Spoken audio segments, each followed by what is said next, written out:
పూజించడం పూజారి వంతు వరమివ్వడం అన్నది దేవత ఇష్టం.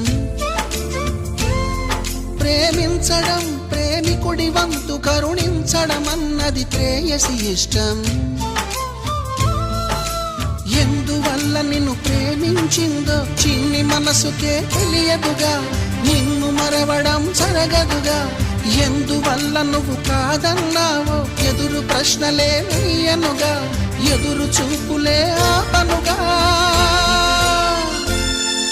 ఏనాటికో ఒకనాటికి నీ ప్రేమ సాధిస్తా. నిన్ను చూడాలని ఉన్నా, నిన్ను చూడాలని ఉన్నా